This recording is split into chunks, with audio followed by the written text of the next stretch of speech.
I so appreciate this. I feel like so at home and like taken care of. Yeah. Y'all are doing, I appreciate y'all so much. Yeah, the love will last about 10 seconds, and then you'll be like a deer in headlights. Oh my gosh. Do you go by Mike or Michael? I prefer Michael. All right, John. That's my middle name too. I was a little shocked that you got that so quickly. Whatever you say, Chad. There is a switch on the microphone. You're validating that it's on in the on position? Yeah, I'm validating. Oh, wait. You were off. I was off. Now you're on. I'm on. Okay. This is Jamil's first time, too. Sorry. Oh my gosh. So, Sorry. 2 first-timers in the crew. I know that's not true. He pulled me out of a retirement. No, my gosh. I did. Yeah, she was in the nursing home for podcasters. Okay. And I said, your years are not done yet. I wheeled her out of there. You did. The great escape. You did. 3, Here we go. 2, and 1. Welcome to episode 51 of Black, White, and Blue in the South, the podcast discussing Democratic politics with a Southern flair. I'm Bill Kimler. I'm Jamil Brooks. And I'm Michael Layer. And we're coming... What? I'm Michael Layer. Oh, hello, Michael. Didn't see you in the room. We're coming to you from Greenwood, South Carolina, a little red county in a very red state.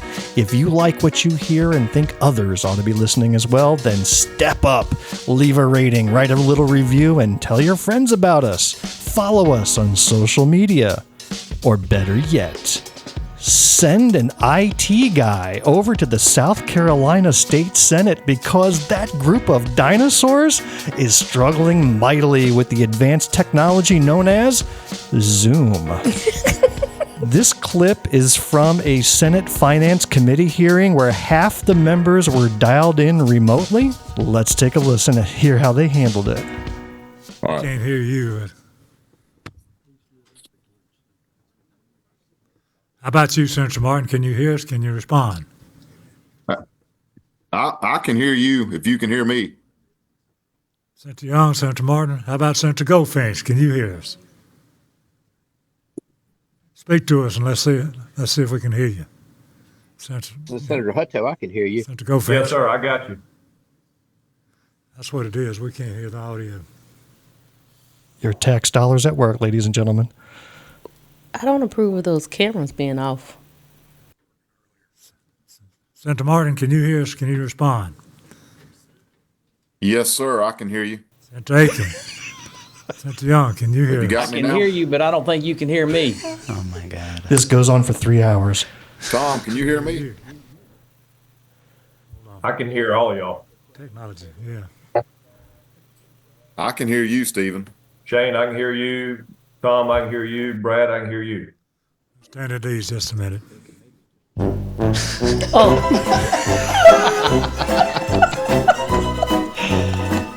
Oh my God. I guess it would have been too much to say, turn your cameras on, please. Oh my God. Well, let us know if you enjoyed what you just heard. Drop us a note at blackwhiteblueinthesouth@gmail.com or find us on Facebook, YouTube, Instagram, TikTok, Threads, Mastodon, and Blue Sky. But you will not find us on that platform owned by a Nazi-saluting billionaire. No, sir, no, you won't. So go check us out. We share video clips of our episodes and news articles that'll enrich what you hear today. So look at those award-winning show notes on your little podcast app, where you can find all that and more. Well, we have quite a show for you today. This is going to put us over the top and win us some potties, or whatever podcast award is out there, right? Okay. I'm sure. We actually have 1,001 clips today, and we're going to throw everything against the wall and see what sticks. Michael, welcome to our happy little podcast. Yay, Just to kick things off, where are you from and why are you here? Oh my gosh. I am from Richland County, South Carolina. I am here because, number one, I have not ever been to Greenwood before. And so I'm that's a good enough reason. Yeah. I'm super excited to see, the area here. I'm also running for the third vice chair of the South Carolina Democratic Party. Oh, congratulations, Yeah, man. That's that's a big awesome. deal. Well, listen, we'll be going deeper into your story in a bit. But first, this is normally the part, Jamil, where we go into the On the Campaign Trail segment, but we're not campaigning at the moment. Isn't that some crap? So we need a new segment. Okay. Are you ready for our new segment? Yes. I'm happy to introduce it for the first time. Ladies and gentlemen, here's our intro. Your South Carolina representatives at work. That was $5 million worth of production that went into that. What do you think? Let's give it I up. think you nailed it. You nailed it. That was special. That was special. So here's a little project that I've been undertaking this year. The South Carolina General Assembly is back in session, and I have watched every minute of the 50-plus hours of committee hearings and general meetings that have been held, that they've recorded anyway, since they've come back in. All these recordings are available on the sc.gov website. I've downloaded and watched every blessed one of them.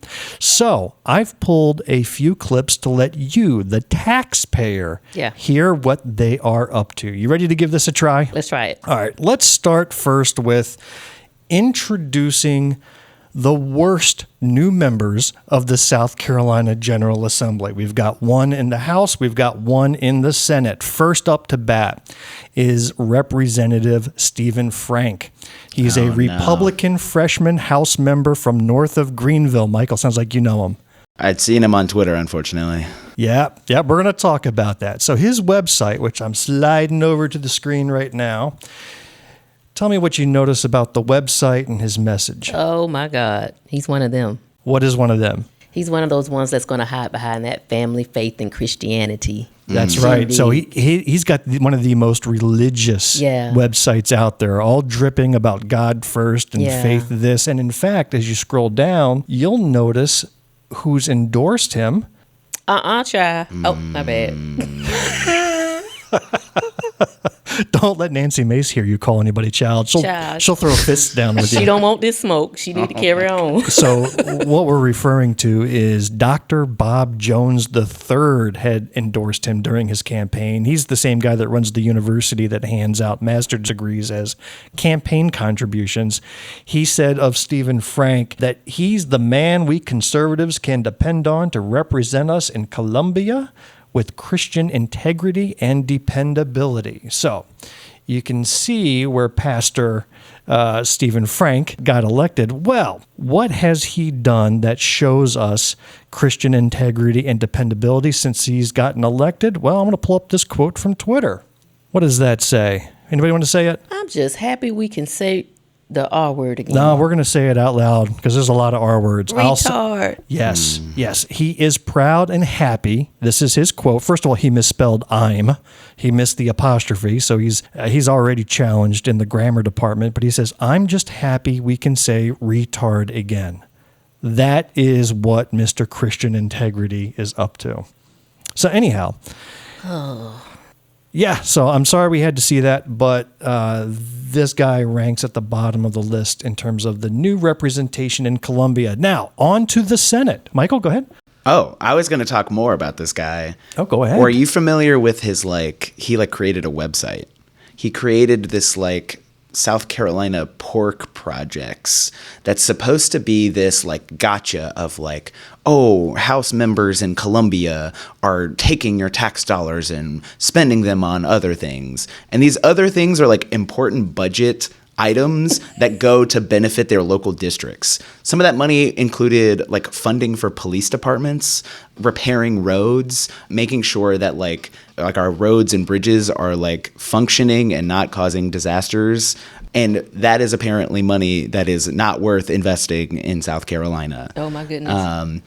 I am happy that y'all left Twitter because unfortunately, but these guys just get in fights with each other all day. Yeah. And it was mostly over that. He's totally a Freedom Caucus. Oh my goodness. Nut job. So let's go to the Senate. We have a winner there. Next up is Super MAGA Senator Tom Fernandez.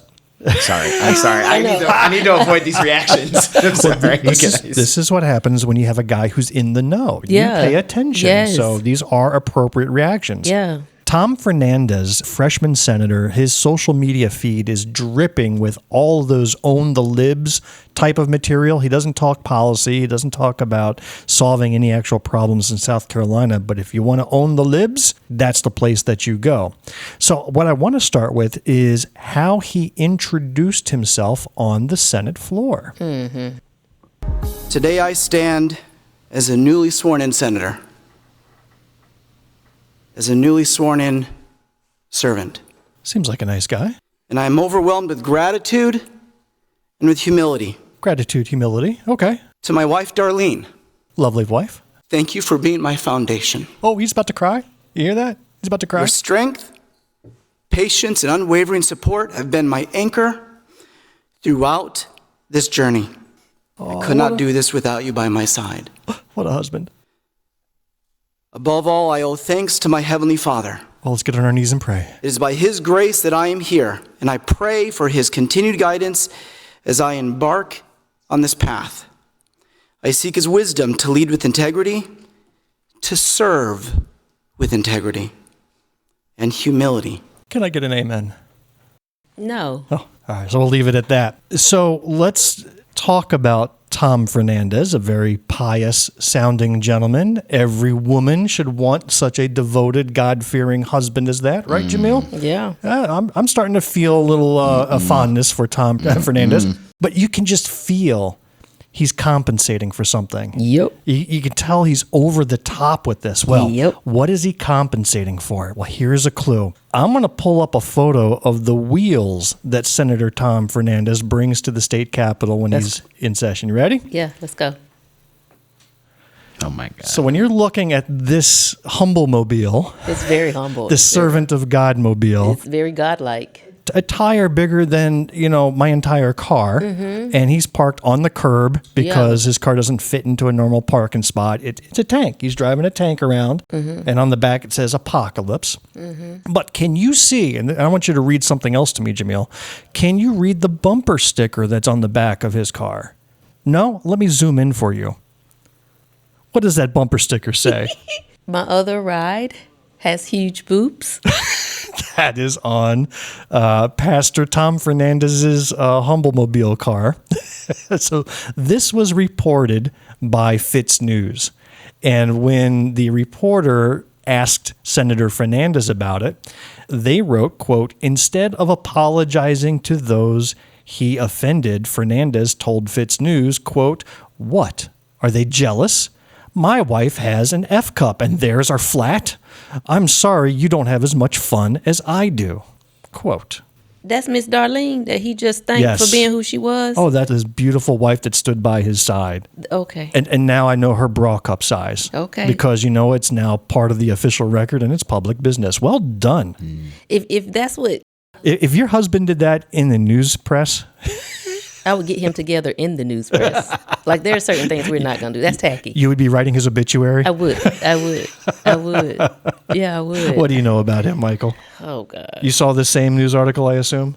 No, I knew he drove a ridiculous car. I know he was pulling a lot of ridiculous stunts on the campaign trail. I just see so many similarities between these two guys of this using religion as an authority over other people. And I think not even thinking about what my wife is as a person, but just as a person. Yeah. But that gives you a really good indication of how he will fight on the floor of the Senate. It tells you where his loyalties lie. And it's even if him and his wife have this wonderful, supportive relationship, that was not a good depiction of it. But I can say if he said it with that much confidence, that ain't the first time that he done did this, and it won't be the last time. No.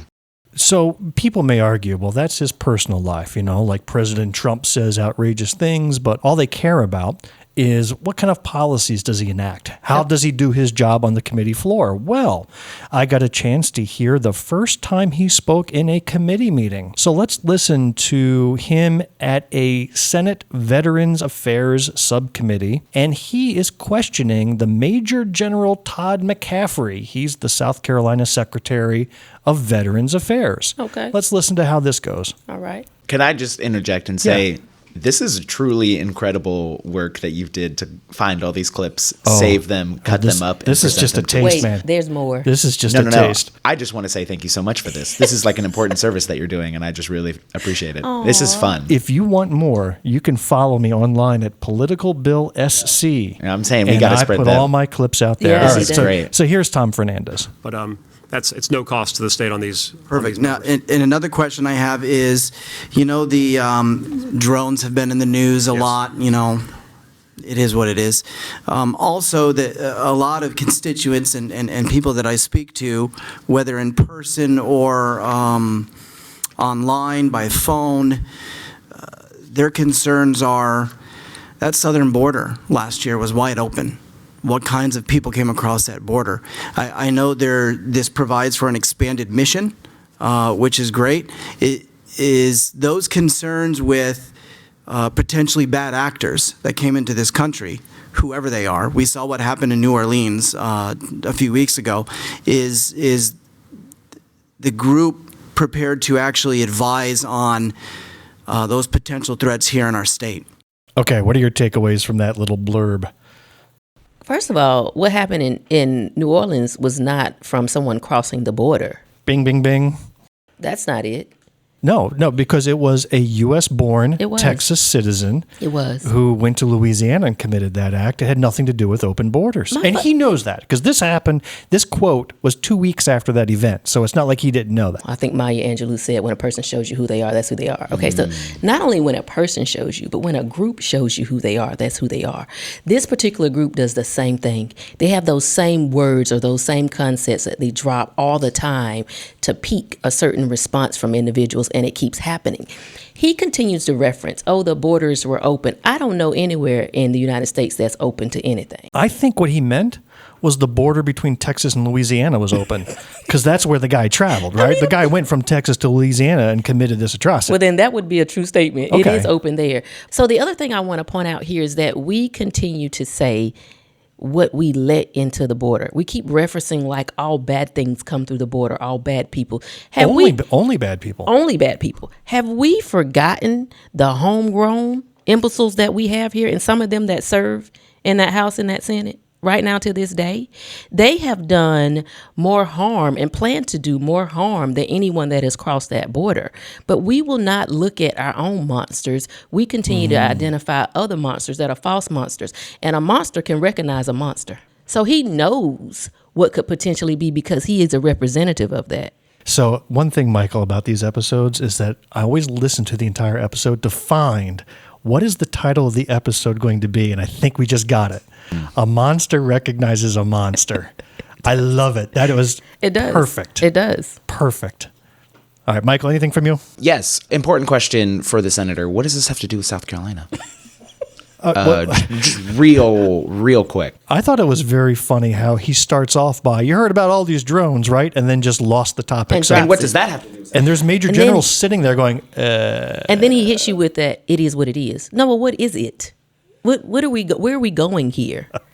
Are we being invaded? Are we, are aliens falling from the sky? Like, be specific as to how this relates to... This is one of those times when you shouldn't be anxious to get to the microphone. Get in there, and if you really don't have anything to say, be quiet. Oh, we're going to cover that subject in a minute. But first, let's switch gears and share what an effective lawmaker sounds like. Last episode, Jamil, we talked about the school voucher scam and how they want to deplete the South Carolina Lottery Fund, which had been going to fund college tuition scholarships.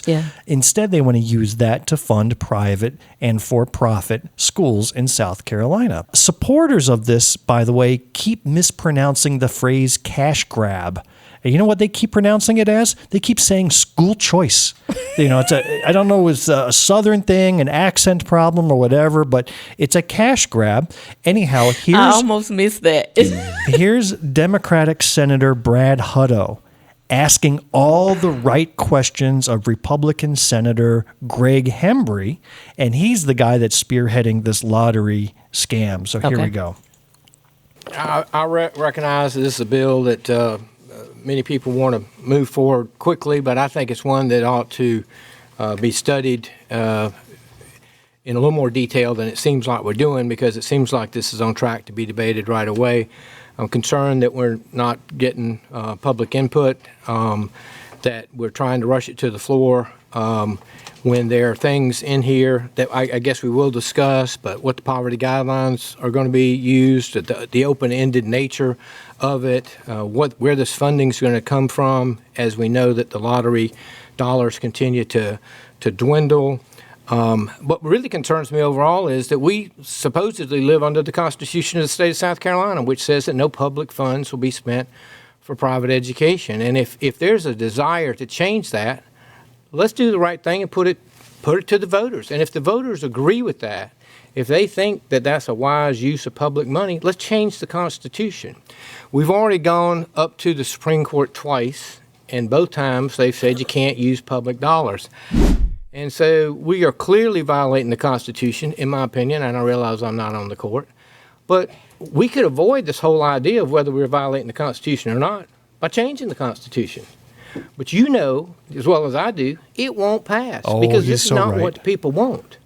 It would not get enough votes. If you ask the average taxpayer, do you want your tax dollars to go to pay to send fairly wealthy families' children to private school? Because that's what's going to happen. There are no private schools in rural South Carolina. A lot of places where schools are not doing as well, there's no private school option. What this is going to be used is to allow people who already are sending their children to private school to get a subsidy that, quite frankly, they don't need. They've planned for and decided to send their child to private school. We have significant needs in the public schools of South Carolina. Some of the I wish you were my senator. Classes in some of the rural areas and schools were built in the 30s and 40s and leaking roofs and all other things that need to be fixed. They don't have the up-to-date internet connections and smart boards and everything else that the children in Summerville and Greenville have. But we're getting there. All right. But we could get there a lot faster if we weren't taking this money out of the budget and subsidizing people who do not need the money and put it into the public schools. What do you say to that? We're going to target this $100 million out of the budget to that population of students. Why? That's another thing to kind of think about. The 15,000 out of 750,000 students. I've forgotten the percentage, but it's a really small program. Well, you sort of make my point that I wish we were talking about things that would affect the 750,000 and the needs they have, and challenges they have, rather than focus on this 15,000 who probably, many of them aren't facing these challenges because they come from relatively well-to-do families. Yeah. Well done, Senator. That's how you debate. That's how you come armed with the facts. Ooh-wee. I got excited off of that. And they just ignore those points. Yeah, like they're going to slam this points. through. I mean, this is a done deal, and we can argue and cry and call the senators all we want, but this is a done deal, but still the fight needs to be made. Well, and it's a done deal because they created this Clustermuck. Oh, stay right there. I got another clip for you. So that's a good question. Why are they rushing through this so fast? Their fault. Urgency is because we've got a couple of thousand students in South Carolina that, because of the way the ruling came down, they've been left in no man's land. And those are real people, those are real families that are sort of out there stuck and don't know which way to jump and what's going to happen here. So, that's the urgency, that there are real people whose lives are being, they don't know which way they're going to go with their educational life until we act. We started this mess, and we started it by passing the bill. I guess we told them this was an alternative we thought was going to work. It didn't. I get it. There we go. Okay, we know that, and now we need to clean it up as quick as we can. Yeah, but don't you dare clean it up at our expense. So we said this last session when we recorded. It was their fault in the beginning, and now you want to use us to clean it up. You want to siphon money out of the lottery and anywhere you can get it to take care of 2% of the population, the student population. Wait a minute, you knew the percentage. How come Senator Hembree didn't know the percentage? Let's just say he got a whole lot of numbers going around in his head. But that leaves like about 98% of the student population that is untouched by all of this time and this money that we are wasting. And you want us to try to fix that? That's not right. Now, a regular business person, I ain't saying you got to be like the top of your class business person. I'm saying you can just be somebody who know a little something about a little bit of everything. You would want to get the biggest return off of your investment. So why would you not figure out a way to make sure that 98% does well?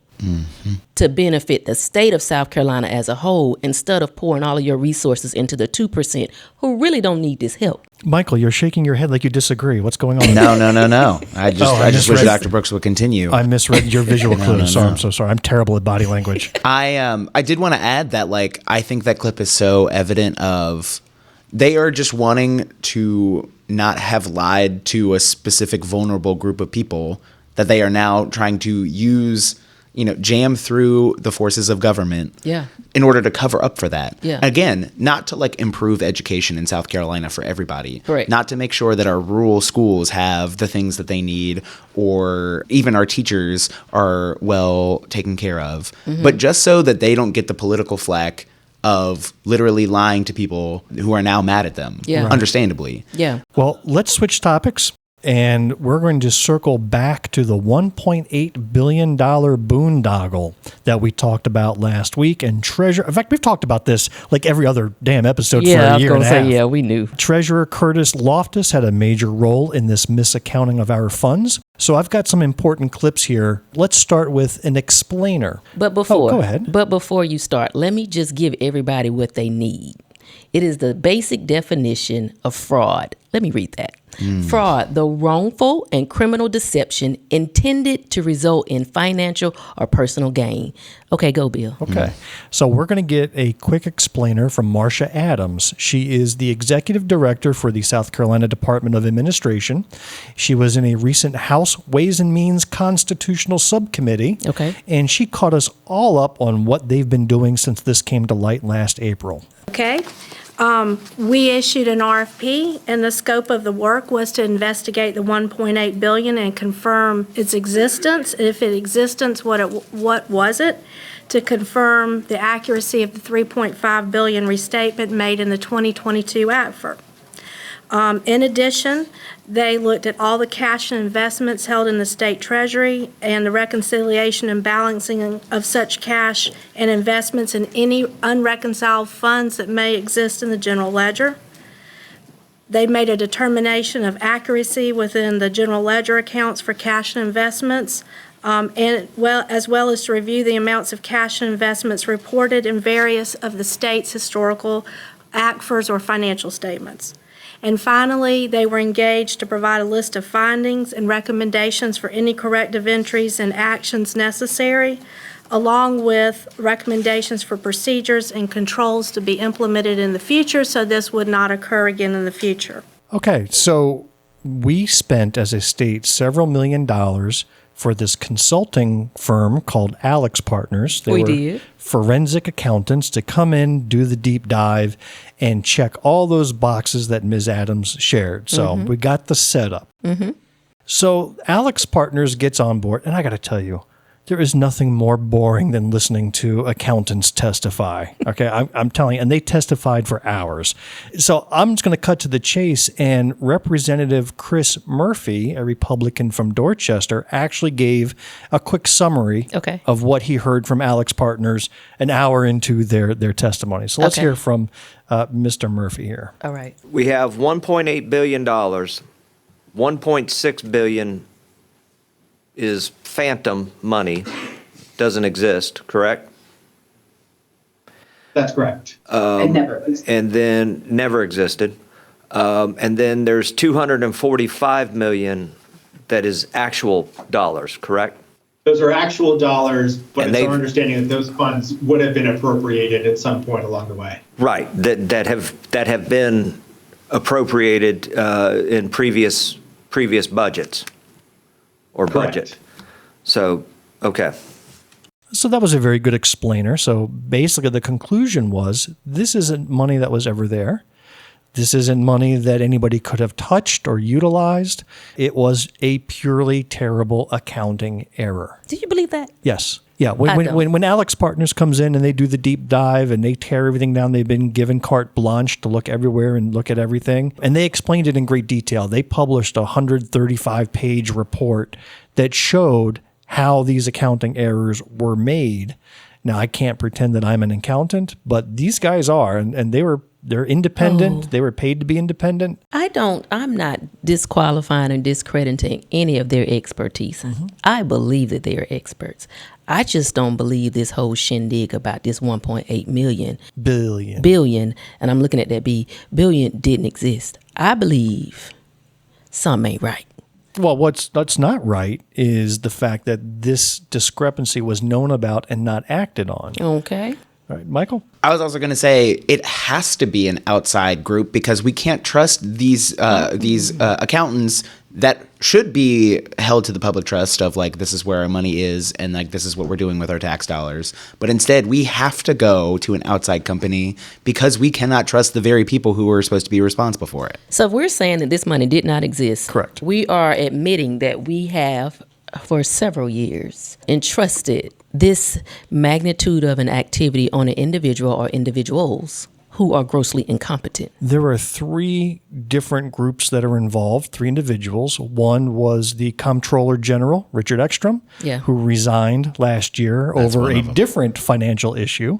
There is the State Auditor, who resigned just last week over this issue. And the third pillar who is remaining strong and defiant is Curtis Loftus. So here's the third clip about this topic. This is Representative Micah Caskey from Lexington. Okay. In all the hearings, he comes off to me as the hothead representative. He's always scrapping for a fight. Okay. He's always outraged. You know, everything anybody says, he can't believe it. He's throwing his hands up in the air all the time. So this is one place where I actually thought it was appropriate. So listen to the questions that he asks where he really gives it to Treasurer Curtis Loftus. Okay. And so in the last 24 hours, as I've learned that apparently these monies never existed. And that stands in opposition, if correct, to things that we've been told in the past. And so I just want to make sure that I haven't confused anything here. And so I'd like to offer to you some comments that I had taken to heart and shared with my neighbors and constituents about our situation over the last year or so. On March 6th of 2024, in an interview with Fox Carolina News, State Treasurer Curtis Loftus had said that the $1.8 billion was invested and, quote, "We've made $194 million off of that money. It wasn't forgotten," end quote. Is that statement consistent with your findings? We don't see how the 1.6 billion could have been invested given the origins of where it came from and not being real cash. Okay. Senator Young had referenced the 1.8 and said, quote, "You had mentioned, you being Senator Loftus, or excuse me, Treasurer Loftus here, you had mentioned that this money has earned interest," to which the Treasurer had responded, quote, "Yes, sir," end quote. Senator Young then stated, quote, "And earlier today you told us that the money had earned about $225 million, end quote." And Treasurer Loftus responded, quote, "Yes, sir," end quote.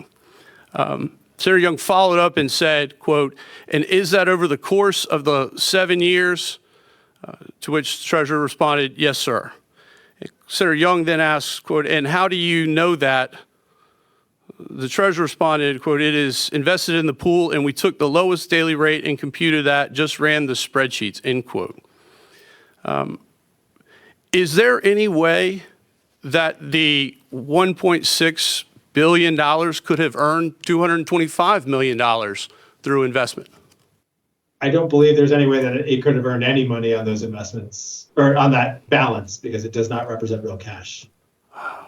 Alas, a source of vexation for us. See, this is why I started out with saying fraud. Because of the wrongful and the criminal deception, someone keeps trying to cover it up. Now, there was a whole big spiel in a response that sounded like it was coming from somewhere that said, no, we invested this money and we made this amount of dollars from this investment. You even told how you took from the bottom to make sure it was a good deal, right? So why the continued deception? Because I think, given other statements Curtis Loftus has made, just looking at his Facebook page and his campaigning, the guy lives in extreme MAGA land. And one thing you learn about the MAGA is that they can never be wrong or admit a mistake. I think what you're looking at is complete and utter incompetence, compounded by lies and bravado that are now coming to light. For a personal gain. Because at this point... But personal gain means that his own checkbook has increased, and I don't think it has. Well, I'm not going to say it ain't, because your checkbook is increasing because you keep your name on your spot. You still you're keeping the job and so you're keeping paid, the job. So but that's, you are to very me, incompetent doing that. But that's a personal gain. Okay. Right? I see what you're saying. I'll definitely agree to political gain. I really think that, this is all political cover saying I am the Republican. Oh, I can feed into your existing things. You should trust me with this treasurer position. I definitely also want to add that I think there's not just deception, but like distraction, right? One of them. So like in between all of this, the State House passed a like anti-ESG bill, right? Oh, these companies are out here supporting the social good, and we as the South Carolina taxpayers do not want to put our tax dollars in support of the social good or whatever. So they passed that bill and had like a whole signing where Treasurer Loftus was there in like early 2024, where the governor signed it. He was there saying, oh, woke companies aren't going to get the investment from South Carolina pensions or whatever. I really do feel like that was a distraction, trying to distract people from this very real error. We say that a lot. We say a lot that their whole tactic, their strategy is to create the smoke and mirrors. Like they want distractions in order to get things to pass. And in my mind, when I keep hearing this, I just keep thinking if we were to, no disrespect to the auditing company again, but if we were to keep digging, we would find, I think that there's a lot of cover up that is still occurring. And when I saw this and I kept saying, just watch the money. And in my mind, I kept going, they're going to come back and say it was no money. There was never any money. But you even got to the point where you gave a monetary amount to say there was so much cash there, and then there was no cash. We feel like we've allocated it. Allocated it where? Where did it go? And so I connected this, and you have to watch me because I will make connections, but I connected this to the individuals that are now facing jail time for defrauding the government in other situations that dealt with the public's money. So I actually looked at the individuals who should most definitely face charges for defrauding the government when it came down to the PPP loans. Those people lied. And they kept lying to cover it up, and they got money and moved money around that they shouldn't have, and they're facing jail time. Same thing for the people who used those COVID unemployment benefits. Those people defrauded the government, and they got jail time. And then same things for the people who defrauded the government by pulling down EBT or SNAP benefits. Those individuals defrauded the government, deception, lied and received something, and had to face jail time. Well, we're not done with this topic yet, because that was just the South Carolina House of Representatives grilling Alex Partners over their investigation. And of course, the Senate feels like they have to do the same thing. So we'll conclude this segment with our own senator from Greenwood, or McCormick, or Lexington, or who the hell knows where the guy lives. He asked his own deep probing questions. Wait, let's see. For these multi-million-dollar forensic auditors. Now, what I want you to pay attention to, Jamil and Michael, are the pauses between the questions asked by Garrett and the answers given by the auditors. Remember how you once said there's power in the pause? Yes. I'm curious to know what you hear in the pause in this scenario. Okay, here we go. Oh, gosh. Don't start laughing yet. I haven't played the clip. Okay, I'm ready. No pre-laughing allowed. Okay. Billy Garrett has a reputation, okay? We'll talk about that in a second. Let's give our listeners an unbiased view of our great senator from Greenwood, McCormick, Lexington. Let them form their own opinion. The purpose of an auditor is to audit the work of our comptroller as well as our Secretary of Treasury. Is that correct? Yes, to audit the financial statements. Yes. Okay. And so now what we're talking about doing is, because of their failures, we're going to have to spend extra state money to basically do their job. To not issue an audit, but to really get, I think, more down deeper into things that the Comptroller General needs assistance with, and perhaps the Treasurer needs assistance with as well, to put in a position where the auditor then can come in. So the purpose of the auditor is to look into these and find these discrepancies. Earlier you were talking about the earlier on discrepancies when you mix the accounts from the original account to the 4 accounts. Is that correct? And picking it up at that point, the due diligence, comparing the accounts as they developed with the discrepancies. What's going on with his eyes? Are you with me there? I think it would have been tough to make much of what was happening as it was happening, but certainly by the time it was finished, that's where we recognize an important point in time when more could have been done to figure Those auditors just want to get out of there. as they intended it to. You had 2,400 accounts, as I understand it. Is that correct? There's over 2,800 funds. 2,800 funds are, okay. And so each of these funds should have been accounted for separately, I'm assuming. They self-balance to zero, and then they get rolled up into bigger numbers. But they didn't self-balance to zero, it sounds. They do. The difference here with this particular fund is, as Susan mentioned, the original intent for the fund was to record transfers between banks. So from that perspective, if you looked at every bank account within this fund, it should all net to zero if it's just moving between banks. What these particular entries did was, again, looking at across all the cash accounts in this fund, that's when it started accumulating a balance, which was different than that fund had previously been treated before. The moment that happened, the auditor's office should have picked up on that. This is my question. Yeah, I would say we haven't seen anything that they were or were not aware, but certainly by the end of that fiscal year when they were conducting their audit, they were aware of that treatment. Let me ask you one other question. As it relates to how we accounted for this, we accounted for it as a liability. Is that correct? Yes. It's both in cash and a liability, so hence the offsetting nature of the fund. So you have the cash side and then the liability side. Okay, so it means nothing. It's not an asset, nor is it a liability. It's just zero? No, it's both. Okay, so, all right. Let me see if I can understand that.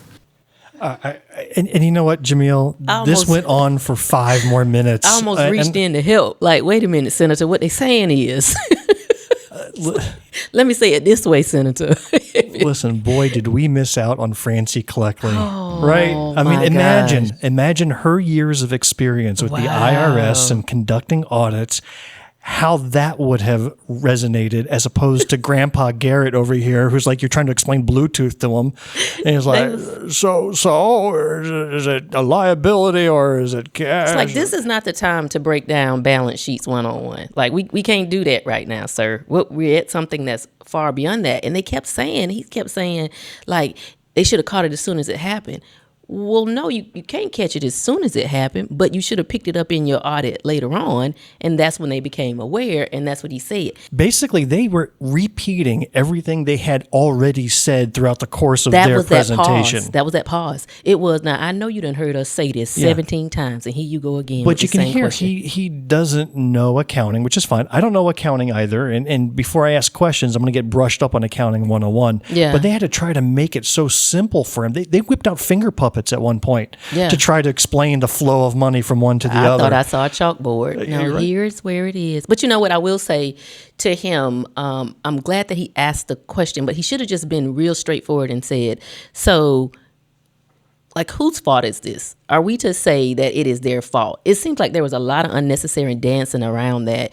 You know exactly whose fault that is. So just call that out and say, even though they on your side, call it out and say, this was their mess up, and now you want us to pay for it to fix their problem. That's right. Well, anyhow, the important thing is that Curtis Loftus has had articles of impeachment filed against him. He did. Mm-hmm. By our friend, Representative Heather Bauer in the House. Yep. And our friend, Senator Ed Sutton in the Senate side. I need to get Ed on our show. You would love talking to him. Okay. We met him over at the Biden speech in Columbia, and I've been keeping up with him throughout the course of the year. Really nice guy. Okay. A fantastic story. You'd be blown away by it. But we'll see if those articles of impeachment go anywhere, or if the Good Old Boys Network are going to rally around him and say, well, you know, it's a Republican and made a mistake and it's okay. We're going to have to show the grace of God. We closing this out, but I keep going back to when Loftus first came out and said, if y'all want me to show, I'll show you all the books. You remember when he said he was going to release them accounts?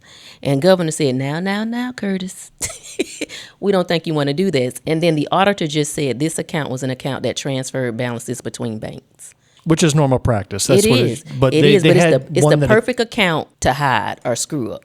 Yeah. Any last words on what you saw there? You said he has a reputation. What's the reputation of Senator Garrett you're aware of from all the way out in Columbia? Just where he lives and where he doesn't live. I thought that was a very Inquiring fun minds gem. We covered that in detail. Oh my gosh.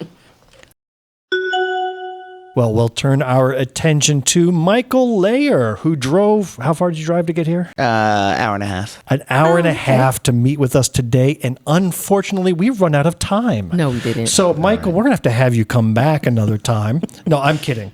Michael, we're so happy that you came here. This is kind of a last-minute ask, and you jumped out of your seat and said you can't wait. I'm thrilled. I'm thrilled to be here. All right, so give us a little bio. Tell us about your background and let us know who Michael Layer is. Of course. So I am from Columbia originally, grew up on the kind of northeast side, and then now I live kind of off of Rosewood, a little closer to downtown. I wasn't always super politically active, politically aware, and I think there were some real big moments that happened in the world, in America, that very much kind of shifted my focus of like, hey, maybe it's time to like start paying attention. Maybe it's time to start getting involved. And one of the biggest ones was the pandemic. At the time, I very much believed that like the world was gonna like fall apart, and that the one thing that I needed to do was like I needed to do something. I needed to get involved somewhere. I needed to help out. And at the time, a friend recommended me to a guy by the name of Sam Johnson, who was running for mayor of Columbia at the time. And I used that time to give 110% of my effort into getting involved with this campaign. So you got involved with the campaign. Were you a student at the time? Were you employed at the time? How did you just jump out of your seat and work 110% for a? I had a day job that paid the bills. Okay. But it was important for me to do something more than just like go to work, go home, go to work, go to home. Oh, that's good. I know that feeling. That's good. Yeah. And that was really important for me. I got to see so much of the city. I got to speak to thousands of voters. Unfortunately, Sam didn't win, but it was really important, even just to kind of get used to wanting to be a part of some positive change in my local area. And then I just kept finding people that I knew were going to do great work locally. I met Heather Bauer. She was running for city council at the time, and she knocked on my door, and that's how I had like a similar awareness of like, hey, you know, this is an important thing of letting people know who their local representatives are and what are the stakes at each election. And so I worked with her in 2022 and worked on a bunch of municipal races in 2023. I worked with Heather Bauer again in 2024. And I will say, when you say you worked with her, you were actually a paid staffer. I was. I'll also say, that's so cool. First of all, that she had enough money to have paid staffers. That's great. That was good. And that you were able to get compensated for the hard work and experience you brought to the table. Well, yes. And not everybody has, not every campaign, not every district has that donor base. Yeah. For that. Yeah. I'll also say that we worked with a huge volunteer team that was really important, that helped magnify our efforts. And so it was not just that work of one person, it was teams of people. So you've worked on a campaign, you've worked on different size campaigns. Yes. Okay, good. And I've been really fortunate to work in different parts of the state. Okay. I'm from Columbia, but I promise, not every district looks like House District 75. Yeah. And it was really special to get to see so many different parts of the state, talk to so many different voters. And it was also important to see a lot of shared concerns. In rural Orangeburg County have the same concerns as, North Charleston or, Columbia or in Kingstree. Yeah. I think it was really special to also share things that are important to me and important to the candidate with voters being like, this is an important thing that you should also care about. And now, see Michael, that you jumped represented. right into your political history. Why are you covering up a very important aspect of your life? Oh my goodness, that's right. The fact that you were an athletic superstar for the Gosher Gophers. Why don't you tell us about that? That's right. So I should have told you that Bill is kind of like an investigator, so he's going to find everything. So this photo here, it's either that of a serial killer or an intense soccer star. Which is it? Oh my goodness. Yeah. That is, that's me. So listen to this. According to the biography on this page, he's an academic honor roll recipient. He was a tournament champion for a couple of years, played for the South Carolina United Club team, and played for the South Carolina Olympic Developmental Program. Stop it. Soccer superstar. Tell us about that. Yeah. Soccer was a big part of my life. I did get to travel around the state to play in different teams. And so I am not certain if I have been to Greenwood before, but this is the first time I remember being to Greenwood. And so I know being a star is like a whirlwind and you don't remember everything. I get it.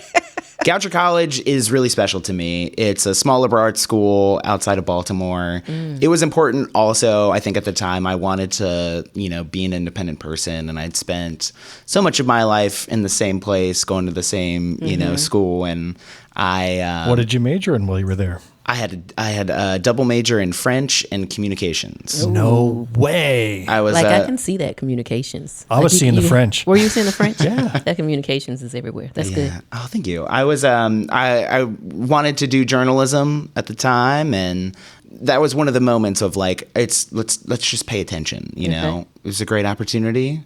It was fun to be a part of like a team of folks. So moving across the country, having already kind of set up group of folks, which was who was there, which was That's good. cool. So I'm gonna join the two, which you'll probably see I do this. I want you to tell me from a journalist standpoint, right? Mm-hmm.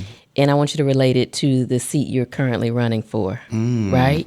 If you had to create an article that kind of justifies or outlines your campaign or what you want to see happen, what would you entitle that article? I know, right? I can get you the meat of the article, but I could not give you the headline. Give me the meat. The meat of the headline is Wait a that... minute, I've got a new title for our episode. No, that is not the title. All right, come on now. That's the new title Bill, that of is the not episode. the title. You stick to the monster. Give me the meat of the article. So get out. Yeah, that's on me, right? That's on me. I will say, I think there are Democratic volunteers, there are Democratic candidates, there are Democratic donors, there are Democratic voters that have a low morale. I think it's also difficult to have faith and trust in an organization that has so many things working against it. One of my biggest priorities, and what I think the state South Carolina Democratic Party's biggest priority should be before 2026, is to rebuild our statewide infrastructure. I think it is really important that we have not only a knowledge base, a volunteer army, but also even on the same marching orders of, these are the things that we need to do in our local communities to help whoever our statewide candidates are, whoever our local candidates are. And so what I am proposing, what my priority is for being the third vice chair. All right, first of all, what is the qualification for third vice? Like, why are you going for that and not chair or go for second vice? The third vice chair is currently held by Michelle Brandt, who is wonderful. She's a good friend of mine. The third vice chair is an age-specific position. Yeah. It is 18 to, I think the cutoff is 36, so 35. Unfortunately, Michelle has turned 36. And so she can't that's run so again. rude. Rude. That's not rude. First of all, she looks like she's only 25. She does. She's amazing. She looks great. Yeah. But yeah, they age out, as is our third vice chair here in Greenwood. He's aged out. Yeah. But such it is. So the position becomes open. Yes. South Carolina is very unique to have a third vice chair. Many state parties don't. Yeah. And a lot of attention goes to the third vice chair wanting to really focus on youth and youth organizing in South Carolina. What I want to do do is create a vote builder certification program. We have a very sophisticated technology that the state party has, that county parties have, that will help identify where voters are, where voters live. We have different models that we want to use. I think one of the biggest things that we can do to rebuild that statewide infrastructure is to be able to train our young people, our county party officers, our volunteers, any invited guests who want to use this software, not only the technical skills of here's what buttons we need to push and when, but even the larger strategy, right? Like if we are in a Democratic primary, we want to talk to these voters. If we're in a general election, we want to talk to these voters. If we are in a certain district where we need to persuade some people in the middle, here's how we identify them. Here is where, here are potential messages that we can use to resonate with them, to get them to question their allegiance to one party. If we are wanting to do year-round organizing work, if we're wanting to turn a lot of our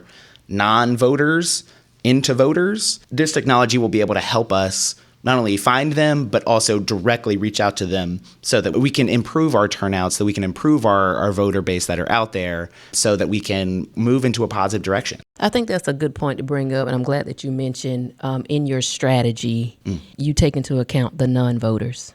That's a missed opportunity. That is a resource that is underutilized, but it becomes more of an overhead expense or exertion of your resources when you have to try to reconnect. But you got to have someone, I believe that you need to have someone who is coming in focused on activating that population. Because if we could activate that population, we could see the purple that I've always known is here in South Carolina. I'll also say that there is a large amount of residents in South Carolina who really feel like politics is not something that is important to me. Yeah. These are folks who feel like that they have been lied to or deceived and that they have completely shut off any opportunity for anything different. They feel so disenfranchised from wanting to improve things that they are really just focused on, I just want to put, food on my kid's table. I think it's really important, especially in different neighborhoods and different districts and different cities in South Carolina, that we do more outreach to those folks, not only to so Mike, be present. I want to interrupt here. Of course. I hear you saying a lot of the right words. Yeah. But they are words that I hear everybody saying. So Okay. I want to hear specific. You say we need to do more outreach. What does Yes. that mean? What would you do specifically that indicates you're doing outreach? I think this work comes down to our county parties. I really think that it is important that local people in local areas are doing work to be present in the community, talking to voters. Yeah, we know. As you know. I'm a chair. As you know. She's a first vice chair. So As you know. What is it that you would do differently or have the state party do differently? I think training people up is a key part of this. There are a lot of knowledge gaps and I think institutional bottlenecks that prevent. What's a knowledge gap that you think is missing? What would you hold a class on tomorrow if given the opportunity? Yes. So Vote Builder is a software that I think is important for everyone to know, especially in democratic organizing. I think it's also important that we have many people learn it so that we are training up potential campaign staff, that we are training up our party officers, and so that sometimes when we have different candidates, different county party chairs that want to achieve different goals, even different nonprofits that are wanting to do this organizing work, not only giving them the basic skills, but even some of the advanced strategy that we would want. I'm sure y'all worked with Lindsey Green during the presidential. Matt Green? Lindsey Green. Lindsey Green. Lindsey Green. Matt Green is the data director. Yeah. Lindsey Green worked on the presidential primary. Oh, I know what you're talking about. Yeah, we did all the phone banking and stuff. Yeah. Listen, I got to agree. First of all, I would want to blow up Vote Builder altogether. It is a horrible system. I wanted you to not mention that. It is 1990s technology. It is not intuitive to work with. I've been working in it for 8-9 years now.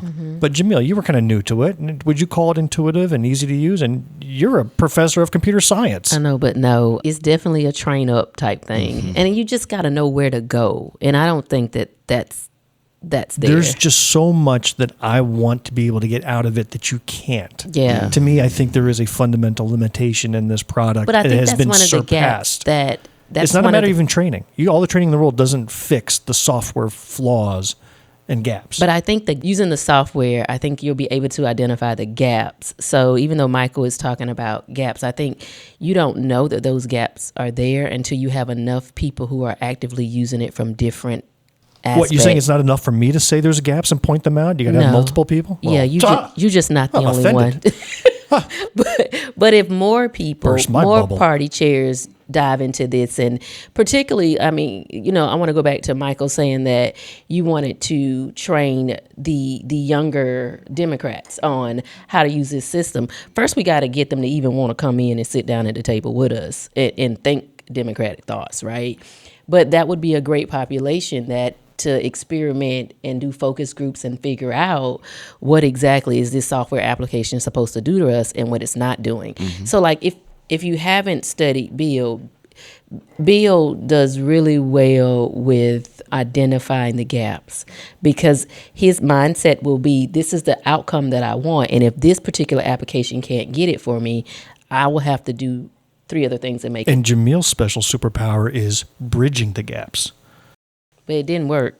No, I know. I'm gonna keep bridging them That's dang on right. gaps. But I think that will help to identify that. So we know that it's not the best tool, but it's the tool we got. So, Michael, at this point, do you know if anybody's running against you? Are you running alone, or is there So I'm not running a part of a slate. Okay, so there's I'm that. running my own race, and I think that's important. I think that if there are Well, to if be there honest, are people as- who are running for as- other officers, As third vice chair, you don't have to align with the slate because let's just remember the rules. Whoever is voted for the chair, they get voted on first. Yeah. The second vice chair must be or identify with a different gender than Correct. the chair. And the third vice chair must be of a different race Yeah. than the chair. Those are rules. the first vice and second vice are. Do you have that backwards between first and second? The first is different. First is different gender. Second is different race. Third is whatever, right? the So age. you just have to be aged. Yeah. So you don't have to work with the slate. Whereas I have always found it to be really tough to abide by that. Especially, I mean, I get you want to encourage diversity. Yeah. But you get a small county party where you only have 3 people volunteer for roles to begin with, Yeah. and then 2 of them are knocked out because they don't meet this criteria. That's why you got to put that clause in that criteria to say that, Yeah. if you can't fill it, then. So that's do why what's at the best. state level, okay, so I get it at the state level, but that almost means you have to go as a slate. You have to say that, if you get chair, I want to be your first or I want to be your second vice chair, and that's what I'll run for together. Because you could be knocked out before a vote even comes up. Yeah. That could be. I think what we saw in 2023 was our second vice chair also run for different positions. And I think there was a situation where they did not get the first vice and they ran for the second one. And because of the results of that first vice, because of the results of the chair's race, then they were better suited for the second vice. I gotcha. Yeah. In fact, I know of one other who's running for third vice chair, and you're aware of that. And I am aware of that. Okay, so I'll let him or her introduce themselves if they want to come on our show. But I see you have launched your social media campaign. Can you share with us what your social media account is? Yes, I am on Facebook and Instagram. I have a campaign page on Facebook. I'm Michael Layer for third vice chair of SCDP, I believe. And then on Instagram, I am Layer, Layer .scdp 3RDVC. And that sounds like a disease. It does. Oh, no. 3RD. We will put links to that in the show notes. I So appreciate that. look there and give Michael a follow. I appreciate that. And when is this election to be held? So the state convention is on May 31st. But in order to vote at the state convention, you have to go to your county party convention. Yeah. Which is happening sometime in March. Yeah. Yes. Yeah. Do we know when the Greenwood convention is? March 1st. We do. March 1st? That's great. I want to put that on my calendar here. Okay. Add that. We might At invite you. 10 o'clock? Yes. Yeah, we 10 o'clock. Charleston and Greenville are also at that exact same time. Oh, wow. We'll figure this out. later. Okay. Yeah, that's the difficulty is you're going to have to try to find a way to be everywhere At one time. all at once. Yeah. But you have to be a delegate to the state convention, and the delegates are chosen at the county conventions. That's correct. Now, I will say up front that I will not be voting for you, Michael, because I will not be at the convention this year. What? I actually have a good excuse. Your friend and mine No way. is getting married Is that that same today? day. Oh my gosh. So Saturday, May 31st, my daughter is getting married. So I might have to attend that instead of the convention this time That's around. very important that Yes. you're there. Yeah, so Jamil, you'll be the boss of the Greenwood Democrats at the convention. Oh, You're in charge. Kind of want to be at the wedding. I but know, okay. I know. It's up in Albany, New York, so it'd be a heck of a commute. Yeah. Oh, congratulations. Okay, you get a pass. You get a Thank pass. you. Okay. Thank Yeah. you. Yeah. So, Michael, I appreciate you. You should know that we have candidates on our show all the time, and 1 out of 10 candidates who appear on our podcast actually win. Wow. So we are literal king and queen makers here. That's what I said at the beginning. Black, That's White, what I and said Blue at in the beginning. Fun fact, but we didn't, but we can make sure that at least somebody else is going to win that's on our show. Don't worry, we'll get them next time. Any last comments here that you want to make sure you get in to make the pitch as to why Michael Layer for third vice chair? Elevators. Yes. I have been a part of winning campaigns all across the state of South Carolina. So Heather Bauer, if it wasn't for Michael, you wouldn't have won. That's what I'm hearing. I know what it takes to win. And I think that it is really important that we build an infrastructure in South Carolina to support our Democrats, not only for our statewide candidates, but even for our local and municipal candidates too. So making sure that we have technology in the hands of our young people, of our county parties, our volunteers, that will help us win elections here in South Carolina. That's awesome. I like it. Well, thank you for coming out here and introducing yourselves. Yes. And we wish you the best. Thank you so much. And that's a wrap for this episode of Black, White, and Blue in the South. But that's not the end of our conversation with Michael Layer. Stay tuned for part 2 of this recording, which will release next week.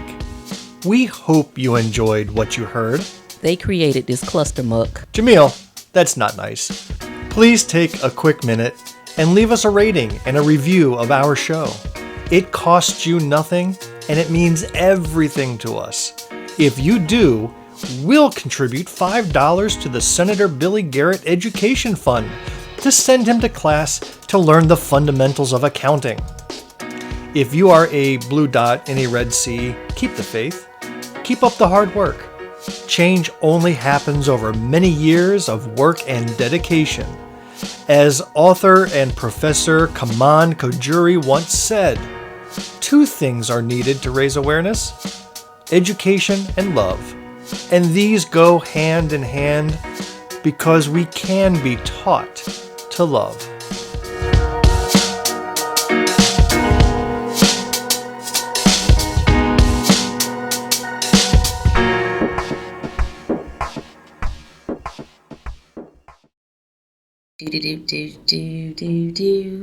The end. The preceding podcast is a product of Big Media and copyright 2025, all rights reserved.